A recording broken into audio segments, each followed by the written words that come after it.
Hey, did you know that polluting the air is bad?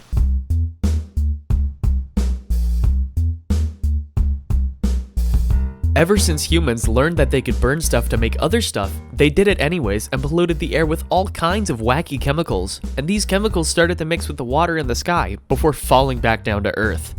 Hey, why are these marble statues breaking apart? And why does the air suck? That's it, I'm gonna write a pamphlet and give it to the king. Hey, our air sucks. Our statues are breaking and the smells are making my tummy hurt. Can you plant some trees to make the air smell better or something? Yeah, sure, I can get behind this. Really?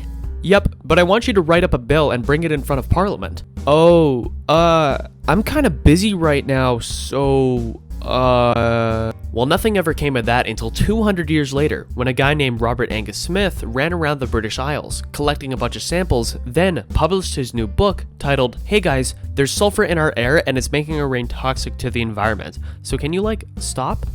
But sadly, it was still the 1800s, so nobody really cared. But it would be Robert that would coin the term acid rain. What is acid rain? Acid rain is the result of chemical reactions involving pollutants in the atmosphere. The primary contributors are sulfur dioxide and nitrogen oxides, emitted from human activities like burning fossil fuels, industrial processes, and vehicle emissions.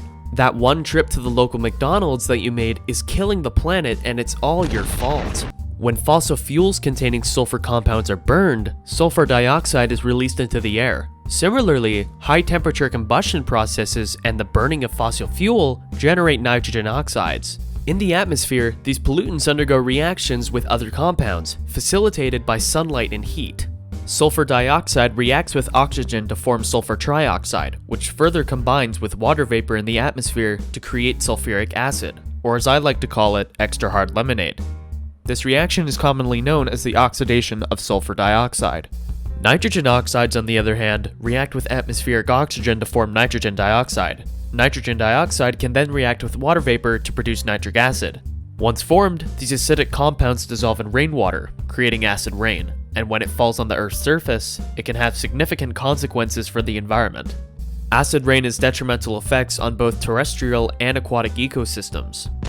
It damages vegetation, erodes buildings and structures, and poses a threat to the health of aquatic organisms. In aquatic environments, acid rain decreases the pH of lakes, rivers, and streams, making them more acidic. This acidic water disrupts the balance of aquatic ecosystems, harming fish, amphibians, and other sensitive organisms. Because these animals are only able to thrive in fresh water, they f***ing die.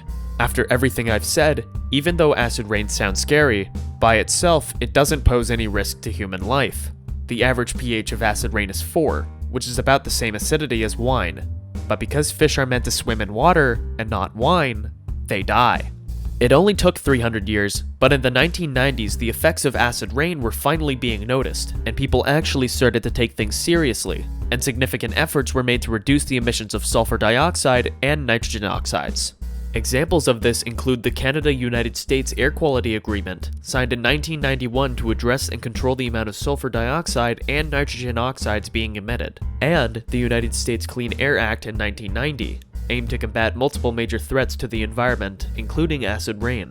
The installation of pollution control technologies, such as scrubbers in factories and catalytic converters in vehicles, also help to limit the release of these pollutants into the atmosphere. Additionally, international agreements like the 1979 United Nations Convention on Long-Range Transboundary Air Pollution aim to reduce the emissions of pollutants and address the issue of acid rain on a global scale. Transitioning to cleaner energy sources, such as renewable energy, also played a major role in reducing acid rain by decreasing the reliance on fossil fuels. Thanks to these collective efforts, the levels of sulfur dioxide and nitrogen oxides have significantly decreased in many regions, leading to a substantial decline in the occurrence of acid rain. And because of the effort of these brave politicians and global leaders, we never have to deal with a climate crisis ever again.